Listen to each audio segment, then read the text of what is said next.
We all know that making movies takes a lot of time, a lot of people, and a lot of money. And because of that, most people never even make their own first film. But in this video, I'm going to show you that even if you have none of those things, it's still possible to turn your passion projects into reality and shoot a short film. I'll take you behind the scenes of our latest short film, Marty, reveal our entire production process, break down some of the key shots, and also share a few indie movie making tricks that make cheap films look a little bit more big budget.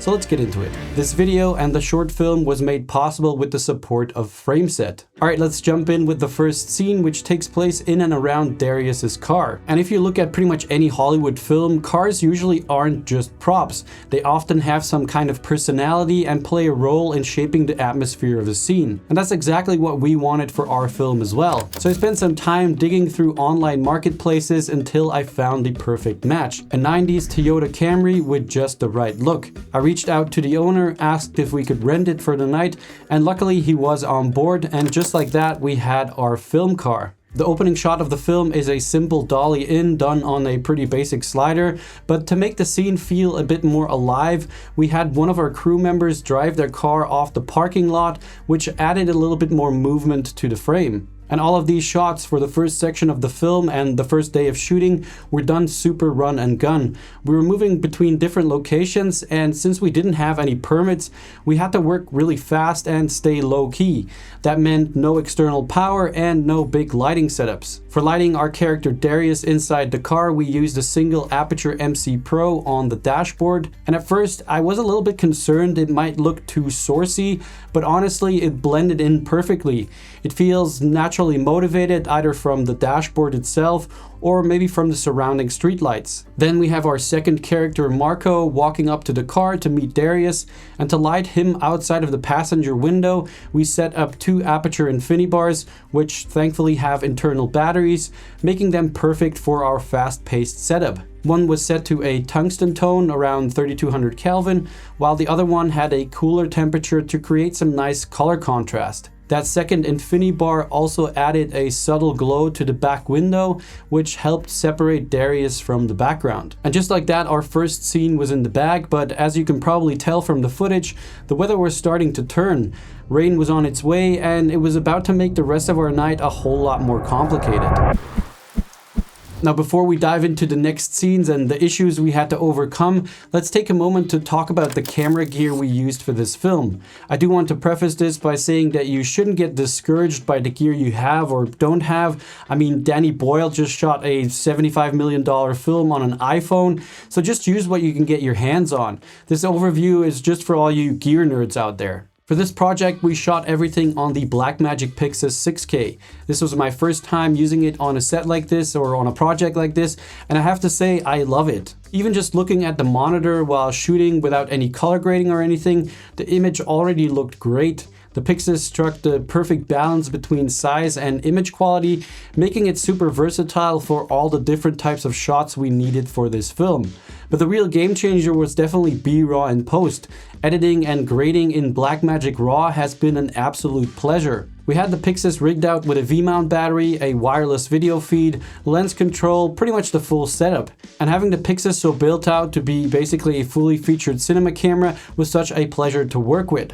Most of the rigging gear came from Condor Blue, and I have to give them a huge shout out because their modular system was essential for building out the camera exactly how I wanted. Their gear made it super easy to switch between different setups, whether we were rigging the camera onto a car, throwing it on sticks, using an easy rig, or going fully handheld. For lenses, we used the DZO Pavo 2x anamorphic set, which I've actually had on loan from DZO for a while now, but I was just waiting for the right project to put them to good use, and this film was definitely it. The Pavos are an insane set of anamorphic lenses covering from 28mm all the way to 180mm. While they are Super 35, we shot in full frame 6K open gate and then cropped the image into a CinemaScope timeline.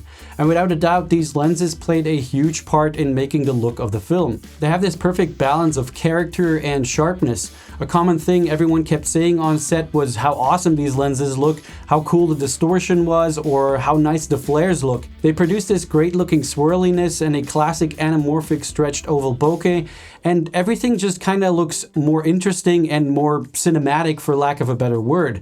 It's obviously not a lens that will just fit for anything, but for this type of narrative work, I couldn't have asked for anything better. Alright, next up is the driving scene. Here Darius and Marco are on their way to the money drop, and on bigger productions these types of driving scenes are often filmed using a process trailer, essentially a huge rig that tows the picture car while the actors sit inside. But as you can imagine, it's incredibly expensive. Another common approach is green screen, rear projection, or virtual production. But unless you have a Hollywood level budget, those options often look, well, not that great. So I knew from the start we needed to get these shots in camera and with the car moving. That's when I reached out to my friends over at iFootage to ask if they wanted to be a part of this film project and support us by sending over their Spider Crab car mount. I'm not gonna lie, I was pretty nervous about hanging an 8-kilogram camera rig worth about $9,000 outside of a moving car. But after our first test, we were actually really impressed. This thing was rock solid. The camera wasn't going anywhere, and more importantly, the footage looked amazing. The best part though, it was super easy to mount this onto a car. You just attach these suction cups, then pump them tight, and click the spider crabs into place using these simple but very sturdy adapters. Once everything is locked in, you've got a cinema-ready car rig in less than 30 minutes. So with that, we had the car rigged up and ready to roll until the rain hit, and it just kept raining. There was no way we would be able to get these shots with so much rain. Water on the lens would ruin the shot. Water getting inside the camera, that would be game over. Even with our makeshift rain cover, there was just no way we could safely keep shooting. And to make things worse, we only had the car for one night, so rescheduling was not an option. That meant we waited and waited in the middle of the night, hoping for a break in the weather. Then finally the rain stopped, or well, at least died down a little bit. We triple checked the rig, got the lights into place, actors in position, and Aaron, our sound guy, and I squeezed ourselves into the back seat. This was it, time to roll. And after a few takes going up and down the street, we finally nailed that first driving shot. Yeah! Focus up with that, man! So we're now moving the camera from here towards the hood of the car, shooting from the front windshield. So basically getting the second angle from the car scene. And again here, the iFootage Spider Crab proved to be the best piece of kit for the job. It was just a matter of securing the suction cups on the hood and attaching the smaller Spider Crab arms for added flexibility. And here's a shot of Aaron pulling on the security rope just to prove how insanely solid this mount is. With the driving scene in the bag, we wrapped up a very long and stressful night of shooting. But as we prepped for the next day, we had no idea that another unexpected surprise was waiting for us. Alright, now before we move on to the next shots of the film, let's talk about something crucial, the mood and vibe of your film. This is something you want to figure out as early as possible because it influences your lighting, your lens choices, your camera settings, and in the end also your color grading. One of the most valuable tools I used throughout this entire project, from concepting and mood boarding to shot listing and final color grading, was Frameset. And I've actually been using their platform for literally every project I shot over the last 2 years or so. For Marty, I searched Frameset for some of my favorite films, directors, and cinematographers to find inspiration for the visual style of this short film.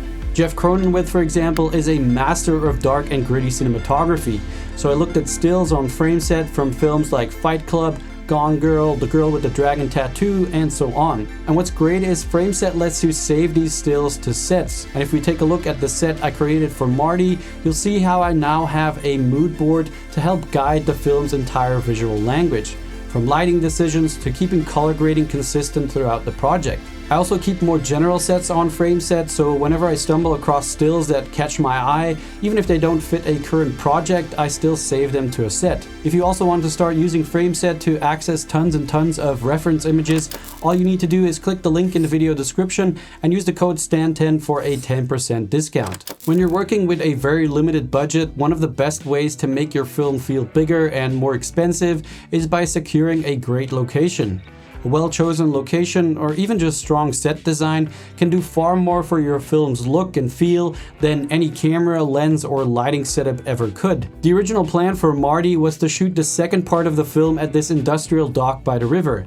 It had this amazing gritty aesthetic, and best of all, it was completely free to film there. But then once again the weather threw a wrench in our plans. The forecast called for heavy rain and strong winds all night, so shooting outside in those conditions, well, it was just not happening. With the time running out, we had to scramble to find an alternative.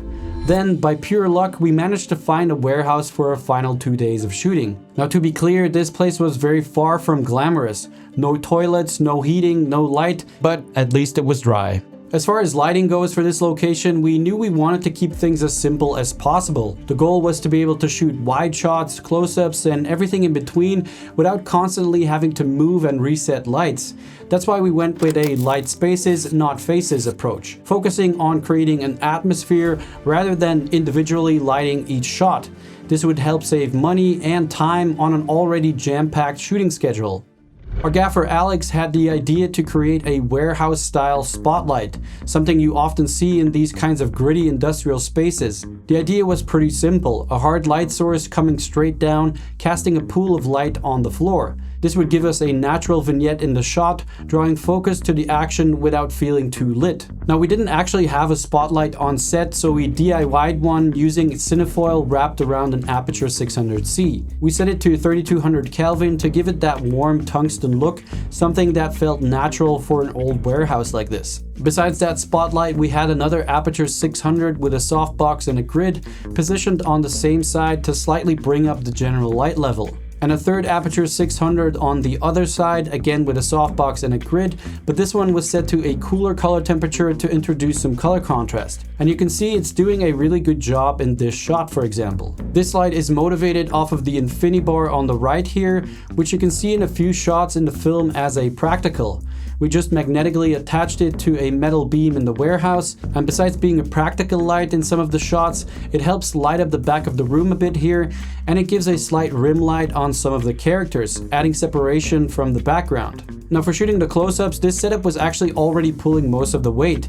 When we did want to enhance the light a little bit here and there, for example to get a subtle catch light in the eyes, we used two infinity bars. They allowed us to be very mobile and flexible. We did have one shot outside of the warehouse where the two wannabe gangsters Darius and Marco arrive and the bodyguard opens the door, and this was a whole other challenge because it was actually pitch black dark out there. To fix this, we placed an Aperture 600D off to the side in the background to provide a base level of light. And I think we initially wanted to go for a moonlight look, but the setup turned out to be more of an industrial spotlight look, which still made sense given the setting. These types of spaces often have harsh overhead lights, so it blended in naturally. Now, to break up the light and make it feel a bit more organic, we shitty rigged some branches in front of the light, and that created shadows and texture on the wall instead of a flat artificial beam. For the moment where Darius and Marco step up to the door, we added an infinity bar above the entrance, set to a warmer color temperature, and this would be mimicking a typical tungsten light you'd expect to see above a door like this. It made sure our two characters got some light on their faces as they approached the door, and at the same time it casts a nice top-down light on the bodyguard when he opens the door. Now, I've talked about this before, but one of the most important elements of storytelling in film is coverage. Capturing a scene from various angles, shot sizes, and perspectives to maintain visual interest and, crucially, to have enough material to work with in post-production. On a tight budget and schedule, planning your shots in advance is pretty much essential. The worst thing you can do for your film is to show up on set and try to figure out your shots on the spot.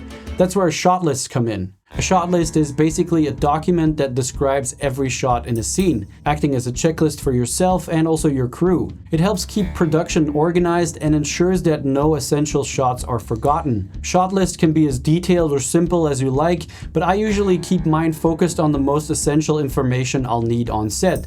things like scene number and a short description of the scene. A shot description, which is a brief explanation of what's happening or even a direct section from the script. Lighting notes are a rough idea of how the scene should be lit. The shot type, whether it's a medium, a wide, or a close-up. The equipment I need, so any specific gear required for a shot, so for example a gimbal, a dolly, or a tripod. Which characters appear in the shot. The location where the shot is being filmed at. And last but certainly not least, reference stills. These are visual inspirations to communicate the look and feel of the shot. They will not only be a reminder for myself on set, but also when briefing the rest of the crew and the actors about the shoot, they have a visual reference for each shot.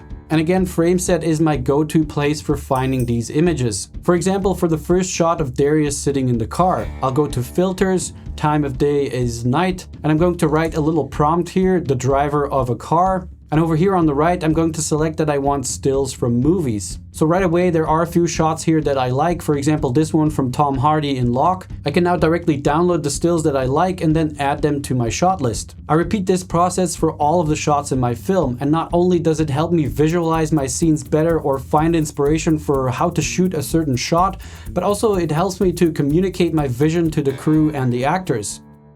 Okay, we've already talked about how a great location can make your film feel more high budget than it actually is, but another affordable way to boost your production value is through wardrobe, props, and makeup. Thrift stores and secondhand marketplaces are gold mines for affordable costumes and props. Small details like jewelry, watches, or a character's signature accessory can add layers to their personality. Having your characters actually look like the part they are playing is something super important to keep in mind.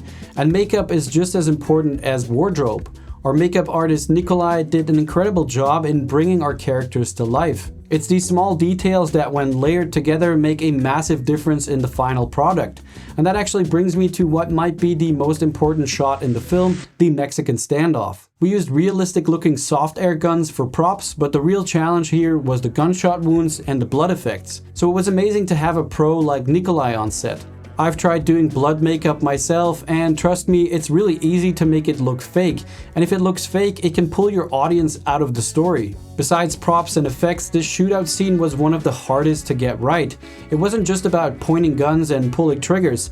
Every actor had to fire at the right time, react realistically to getting shot, and fall at the right moment. So before rolling, we spent a lot of time carefully choreographing every single movement. I kind of like the one where you fell forward. Yeah. Like fall here. Put Correct. it out of my face, and this is just like a reaction. Yeah. Darius is gonna start moaning like. In the end, all these little details, location, wardrobe, props, makeup, and choreography came together really nicely, and I think it shows in this part of the film. Especially this moment in the film when Darius, after being shot, struggles to get to his buddy Marco. I have to give huge credit to the actors for fully committing to this moment in the film. It was cold, dusty, and dirty, and they had to be on that nasty floor for multiple takes. Alright, now let's break down the last action-packed moment of the film when Larry gets taken down by security guard Marty. Once again, props and wardrobe played a huge role in making this moment feel intense and believable. We had a super realistic looking soft air shotgun, which already added a lot to the scene. But to enhance the shotgun effect even more, we used a small handheld haze machine, which created a bit of smoke at the nozzle, making the blast feel even more dramatic. And then, of course, Nikolai came through once again with some next level practical effects for the shotgun wound. So he rigged up a syringe and tube system to make sure the blood gushed out after the impact. And he was ready on the floor, just out of frame for the first attempt. And well, let's just say the BTS cam got an unexpected blood splatter when the tube accidentally got detached. On the second try though, we nailed it, and the effect was exactly what we needed to sell the shot. Alright, so that wraps up this deep dive into how we made Marty. Hopefully this gave you some insights into how you can pull off a short film even on a tight budget. At the end of the day, projects like this are an incredible learning experience, and who cares if some things aren't perfect when at the very least you took a step forward. It's also always a great opportunity to get to know and work with other people in the filmmaking world, because a creative process like making a short film is a collaborative effort, and that is what will get you the best results in the end, no matter your budget. Anyway, if you found this breakdown helpful, let me know in the comments, and if you have any questions, I'll do my best to answer them. Thanks a lot for watching, and I'll see you guys in the next one. Bye!